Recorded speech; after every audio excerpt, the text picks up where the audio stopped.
in high school, I don't think I was ugly or anything, and I don't think I was bad looking, but I think that I could have maintained things a lot better to be able to make the best or make the most out of what genetics I have and how I look. So I've gathered habits, and this is what I'll talk about in this video. I'll talk about habits and sort of things that you can do to maintain and better your looks to the best of your ability that you can, and talk about things that I've used mentally and a mental aspect to be able to understand how to better your looks as a person. So enjoy the video. First habit or topic I'll talk about is going to the barbers at least 2 times a month and finding a haircut that you're comfortable with and that you feel like your head shape suits. A way you can find out what kind of style you think will suit you is that you can go to a barber that you feel you trust. I really recommend Unique Cut 48 on Glendine in Auckland, New Zealand. If you have a barber that you can trust and that you sort of, when you're conversating with them, you get to know them, all that sort of stuff, they get to know you, and they might suggest a hairstyle. And usually if they've got a lot of experience, they usually know what they're talking about, and you can sort of just trust them. And yeah, sure, you might have to go through a little bit of trials and errors when it comes to finding the style that suits your head. But I feel like it's really, really worth it if you're able to find a style that suits you and then able to maintain it throughout the months. I recommend going at least 2 times a month, so every 2 weeks, or if you're able to go weekly, because then you'll always stay sharp, you'll always be looking the best that you can. And yeah, I feel like a haircut and everything like that will be able to enhance your confidence, better the way you look. When you look in the mirror and you're like, damn, look at that fly guy. Look at that fly guy. You want to be able to be confident and walk around with the fact that you're always ready, because you never know who you're going to bump into. You might bump into your future wife. You might bump into a girl that you're attracted to. You never know. So you got to be ready and stay sharp. Now, this kind of ties into going to the barber, because usually the barber will offer a service where they can shape your beard for you. And that's what I do. I get my barber to shape my facial hair. And all I really tend to do when I shape my facial hair, if you can grow facial hair, is, because I can't grow my whole beard yet, but what I tend to do is I'll make sure, because I can't grow this part yet, my cheek area, I can't grow that part, which I'm happy with what I've got so far.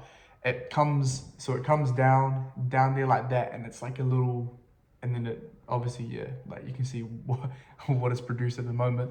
But I make sure that the hairs on my neck, I get rid of that, because it grows under there and it comes down here a little bit, and I kind of don't like the look of it. It feels untidy, it feels kind of dirty.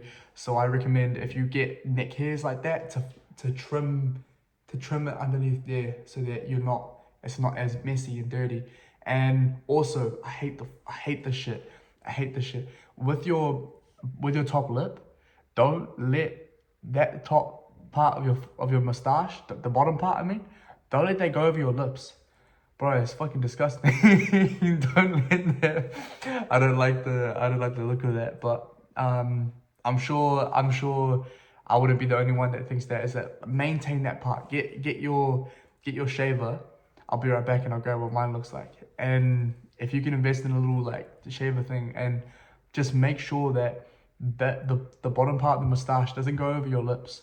That's something to maintain. So I maintain this part, my neck, but my barber will line it up with the fade or whatever, and then I just make sure that doesn't go over my lips, and then whatever, and then I get him to trim my beard. If it gets all frizzy and long and it's pointing in different directions and too much, then I'll get him to trim it so it's not so long and stuff. So that's my advice for that.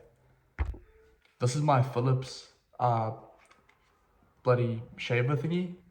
It's I can't remember how much it costed, but if you can get something like this, and it comes with a charger and everything, and you can, like, it has a back thing, this, and I use this part to shave the bottom of my mustache.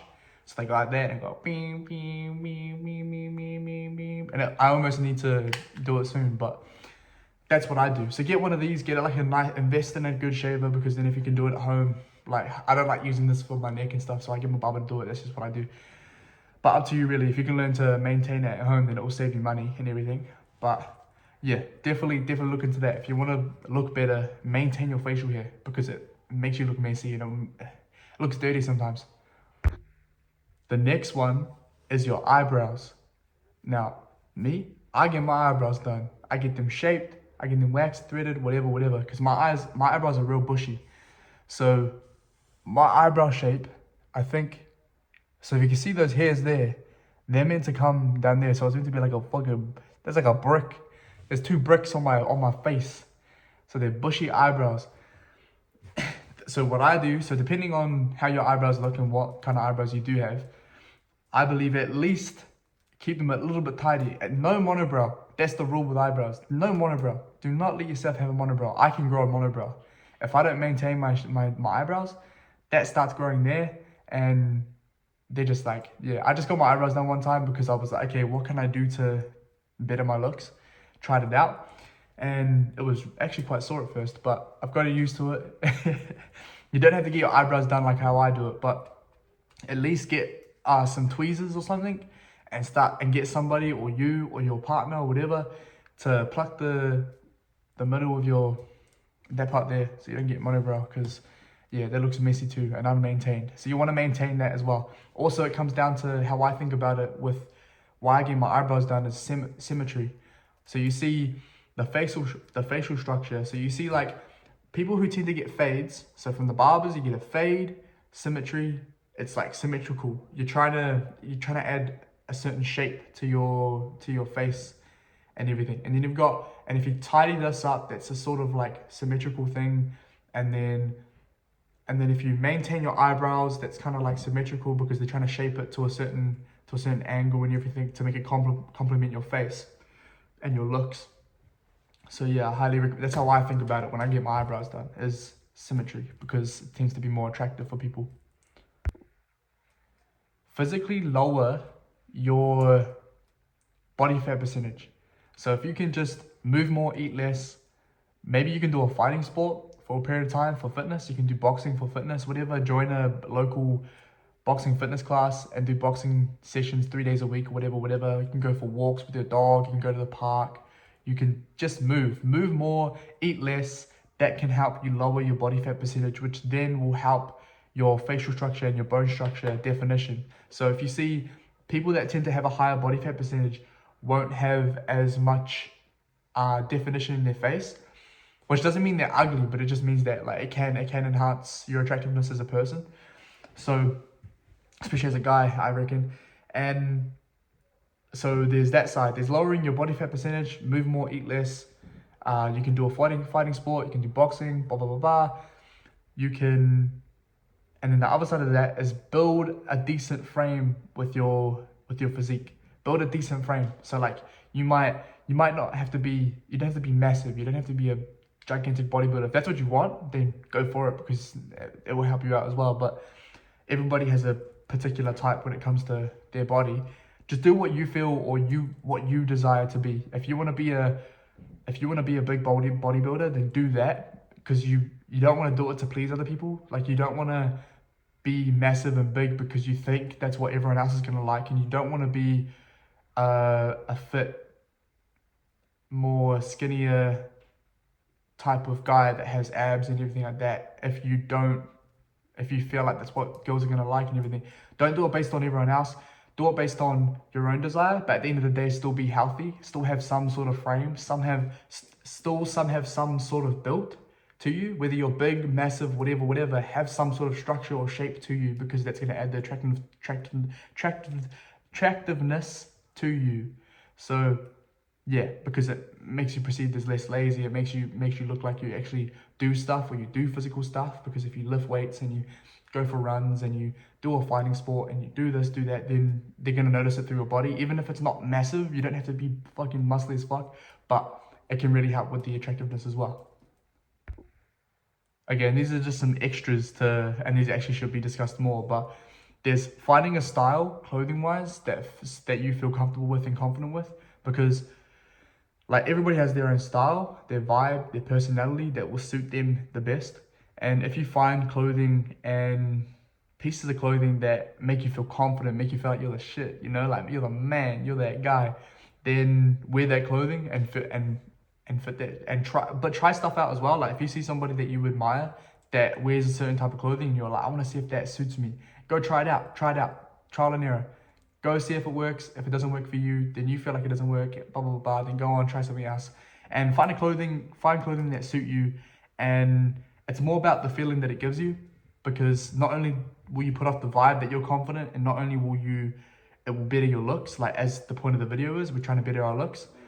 The clothing will help you better your looks, plus better your confidence and the vibe that you put across with everyone else, which is almost probably more, or if not just as important as everything else. There's that. There's also your cologne and the smell or scent that you have, because we have so many different senses. We have sight, we have hearing, so how we sound as a person, and then we have smell, we have all these different senses. You kind of want to tick all the different senses off as a box. You want to tick every single sense off. And even though we're talking about looks, I think that I might as well mention, make sure you smell decent, at least have showers and stuff, and maintain your nails and everything, because if they see your nails, it's a clear-cut indication of how well you take care of yourself and how well you maintain yourself. But yeah, I hope you enjoyed this video. This is just me explaining how I maintain my looks, or how I think about it when I try and better myself to the best I can. And everybody has different genetics, everybody has different gifts and everything like that. But at the end of the day, if you don't do certain habits or things to try and make the most out of what you have, then you can't really complain, and you can't really compare yourself to anyone else and say that they're better looking because of genetics. It's you have to do the effort. You have to make the effort. And if you're not going to try and do these little things, then don't sit there and say, oh no, it's because you have genetics. It's like, no, do these things, try it out, and maybe you'll have better confidence with yourself. You might feel more presentable to people, and it's a big key. So I appreciate you. I believe in you, and have a good rest of your day. Thank you.